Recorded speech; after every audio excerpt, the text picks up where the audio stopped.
চতুর্দশ শতাব্দীতে একজন ব্যক্তি পৃথিবীর সমস্ত সোনার অর্ধেকের মালিক ছিলেন এবং তিনি এতটাই ধনী ছিলেন যে তিনি যে কোনো ইউরোপীয় দেশ 3 বার কিনে নিতে পারতেন। তার নাম ছিল মানসা মুসা। তিনি পশ্চিম আফ্রিকার মালি সাম্রাজ্য শাসন করতেন এবং আজকের দিনে তার সম্পদের পরিমাণ আনুমানিক $400 বিলিয়ন। যখন তিনি তীর্থযাত্রায় বের হতেন তার কাফেলা কয়েক কিলোমিটার পর্যন্ত বিস্তৃত থাকত। 60,000 মানুষ, 12,000 দাস এবং সোনা বোঝাই 80টি উট। প্রতিটি উট 50 কিলোগ্রাম খাঁটি সোনা বহন করত এবং সম্রাট নিজে যার সাথেই দেখা করতেন তাকেই খুচরা পয়সার মতো সোনার বার বিলিয়ে দিতেন। কায়রোতে তিনি এত বেশি সোনা বিলিয়ে দিয়েছিলেন যে তা 12 বছরের জন্য সমগ্র মিশরীয় অর্থনীতিকে ধ্বংস করে দিয়েছিল। জিনিসপত্রের দাম 10 গুণ বেড়ে গিয়েছিল, মুদ্রার অবমূল্যায়ন হয়েছিল এবং মানুষ দেউলিয়া হয়ে গিয়েছিল। মালি সাম্রাজ্যের সমস্ত জাঁকজমক ও স্বর্ণের আড়ালে ছিল লক্ষ লক্ষ দাস যাদের প্রতিবেশী দেশগুলো থেকে ধরে এনে বাজারে গবাদি পশুর মতো বিক্রি করা হতো। দাসেরা 300 মিটার গভীর খনিতে সোনা তুলত, দিনে 18 ঘন্টা কাজ করত এবং 2 বা 3 বছর পর ক্লান্তিতে মারা যেত। তারা প্রখর সূর্যের নিচে শত শত কিলোগ্রাম ওজনের পাথর টেনে আফ্রিকার সর্বশ্রেষ্ঠ মসজিদ ও প্রাসাদ নির্মাণ করেছিল এবং ক্লান্তিতে পড়ে গেলে তাদের জায়গায় নতুনদের আনা হতো। সম্রাট মানসা মুসা যখন 12,000 রেশমি পোশাক পরা দাসকে নিয়ে তীর্থযাত্রায় গিয়েছিলেন তখন তাদের অর্ধেকেরও কম ফিরে আসতে পেরেছিল, বাকিরা পথেই মারা যায়। দাস ব্যবসা ছিল সাম্রাজ্যের অর্থনীতির প্রধান ভিত্তি এবং দাসের অবিরাম প্রবাহ ছাড়া কোনো মহান নগরী শাসকদের জন্য কোনো সম্পদই থাকত না। মালি সাম্রাজ্য শুধু সোনা থেকেই নয় বরং এক প্রকার সাদা গুঁড়ো থেকেও সমৃদ্ধ হয়েছিল, যার আজকের দাম নামমাত্র হলেও তখন তা মূল্যবান ধাতু হিসেবে গণ্য হতো।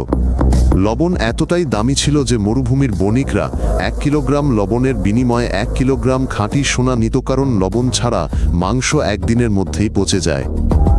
10,000 উটের কাফেলা উত্তর থেকে দক্ষিণে লবণের চাই এবং ফেরার পথে সোনাহাতির দাঁত ও দাস বহন করে সাহারা মরুভূমি পাড়ি দিত। মরুভূমির এই যাত্রা 4 মাস ধরে চলত, তাপমাত্রা 50 ডিগ্রি সেলসিয়াসে পৌঁছাত এবং প্রতি 3 জনের মধ্যে একজন তৃষ্ণায় মারা যেত, তবুও কাফেলাগুলো অবিরাম চলতে থাকত। হাজার হাজার উট এবং যারা বাঁচতে পারেনি তাদের কঙ্কাল বাণিজ্য পথের ধারে বালির নিচে পুঁতে রাখা হতো, তবুও বাণিজ্য অব্যাহত থাকত।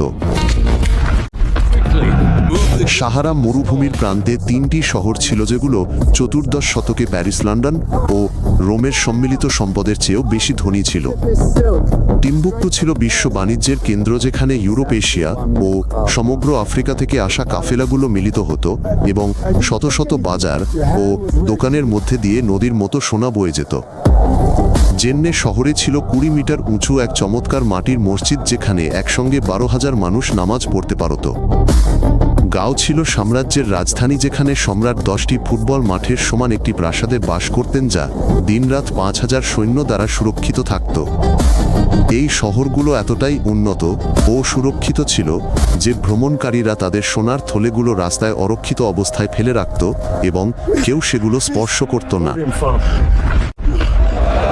টিম্বুকটুতে ছিল সাংকোর বিশ্ববিদ্যালয়, যেখানে আফ্রিকা, এশিয়া এমনকি ইউরোপ থেকেও 25,000 ছাত্রছাত্রী যে কোনো সময় পড়াশোনা করত।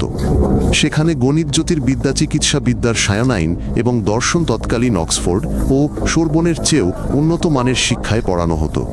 শহরের গ্রন্থাগারগুলোতে 7 লক্ষ হাতে লেখা বই ছিল, যার প্রতিটি হাতে নকল করতে কয়েক মাস সময় লাগত এবং যার দাম ছিল একটি বড় বাড়ি ও তার জমির সমান। বইগুলো সোনার পাত দিয়ে মোড়ানো থাকত, রুবি ও পান্না দিয়ে সজ্জিত থাকত এবং ধনী পরিবারগুলো এই গ্রন্থাগারগুলোকে তাদের সবচেয়ে বড় সম্পদ হিসেবে উত্তরাধিকার সূত্রে দিয়ে যেত। স্থানীয় শল্য চিকিৎসকরা চোখের অস্ত্রোপচার করতেন এবং ছানি অপসারণ করতেন, আর জ্যোতির্বিজ্ঞানীরা নির্ভুলভাবে সূর্যগ্রহণের ভবিষ্যদ্বাণী করতেন, অথচ ইউরোপে এই ধরনের কাজের জন্য মৃত্যুদণ্ড দেওয়া হতো। 4,200 কিলোমিটার দীর্ঘ নাইজার নদী, যা আফ্রিকার 3য় দীর্ঘতম নদী এবং সভ্যতার ধমনী, সমগ্র মালি সাম্রাজ্যের মধ্য দিয়ে প্রবাহিত হয়েছে। এই নদী ধান ও বাজরার ক্ষেতের জন্য জললক্ষ লক্ষ মানুষের খাদ্যের জন্য মাছ সরবরাহ করত এবং শহরগুলোর মধ্যে পণ্যবাহী শত শত নৌকা প্রতিদিন এর ওপর দিয়ে চলাচল করত। সাম্রাজ্যের সমস্ত প্রধান শহর এর তীরে অবস্থিত ছিল, কারণ জলের একটি অবিচ্ছিন্ন উৎস ছাড়া মরুভূমিতে হাজার হাজার মানুষও টিকে থাকতে পারত না।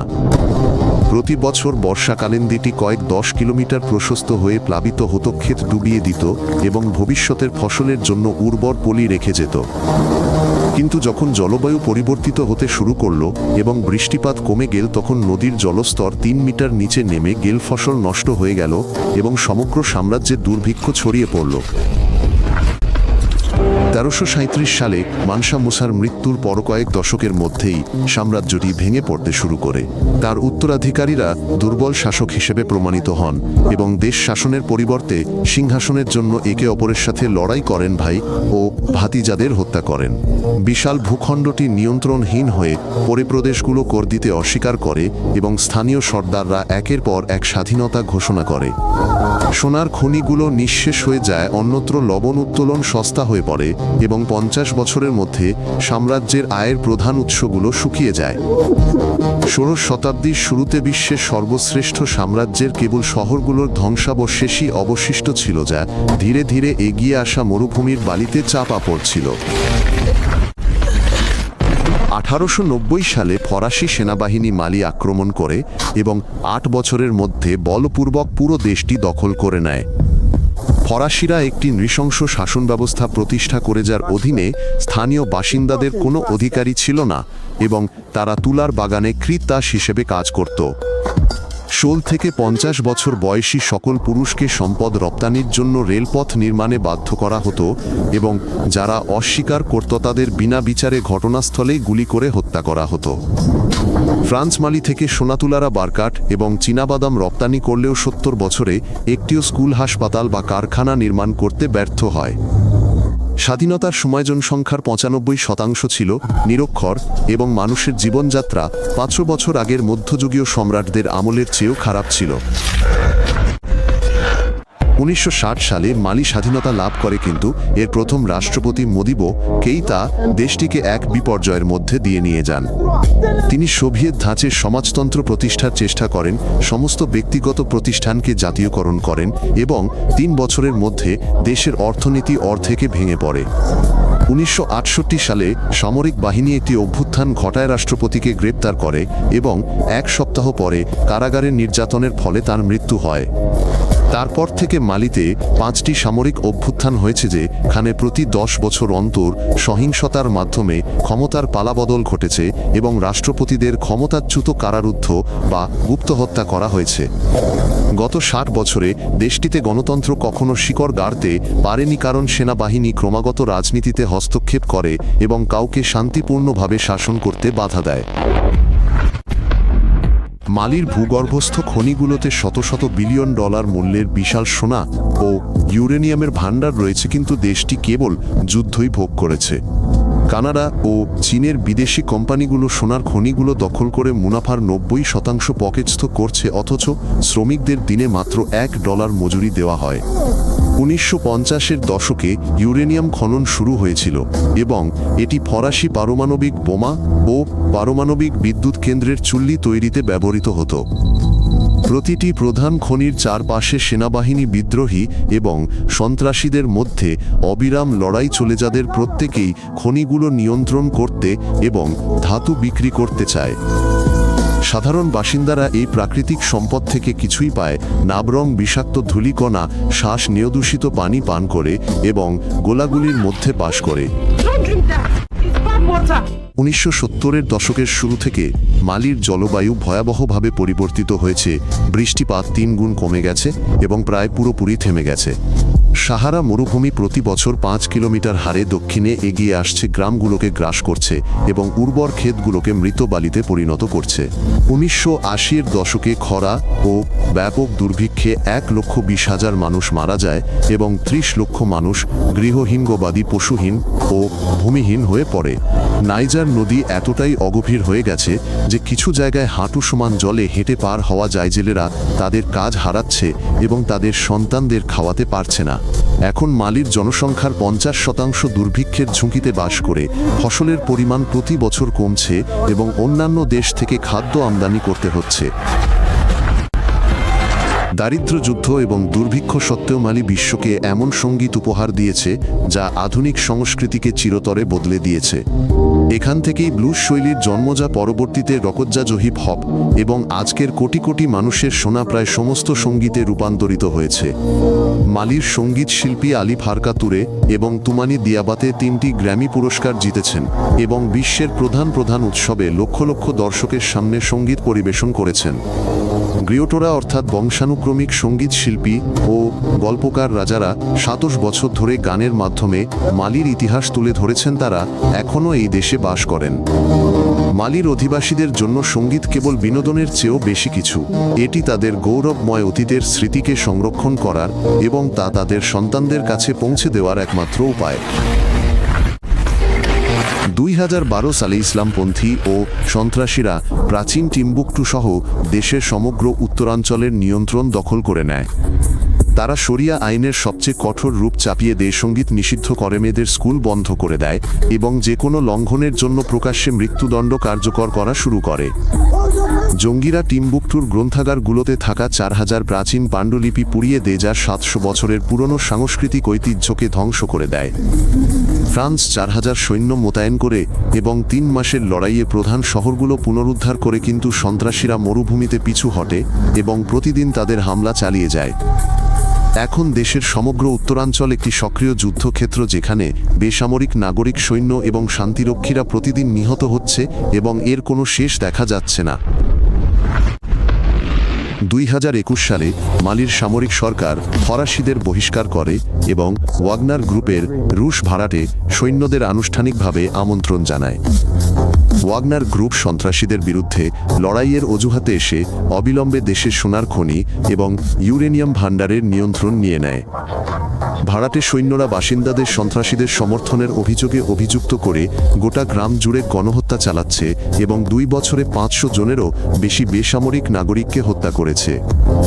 শুধুমাত্র অস্ত্রের জোরে ক্ষমতা আঁকড়ে থাকা সামরিক জান্তার জন্য সামরিক সুরক্ষার বিনিময়ে রাশিয়া মালির সোনা ও ইউরেনিয়ামে অবাধ প্রবেশাধিকার পায়।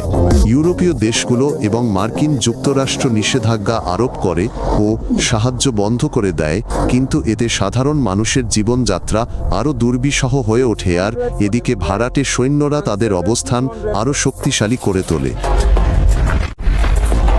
বর্তমানে মালি বিশ্বের 5টি দরিদ্রতম দেশের মধ্যে অন্যতম, যেখানে 60% মানুষ দিনে $2-এরও কম আয়ে জীবনযাপন করে। 5 বছরের কম বয়সী শিশুদের অর্ধেকই তীব্র অপুষ্টিতে ভোগে। তাদের শরীর ও মস্তিষ্কের স্বাভাবিক বিকাশ ঘটে না এবং প্রতি 10 জনের মধ্যে একজন তার প্রথম জন্মদিন আসার আগেই মারা যায়। দেশটিতে প্রতি 10 লক্ষ মানুষের জন্য মাত্র একটি হাসপাতাল রয়েছে। 90% মানুষ কখনো ডাক্তারের কাছে যায়নি এবং চিকিৎসার জন্য স্থানীয় ভেষজ চিকিৎসকদের উপর নির্ভর করে।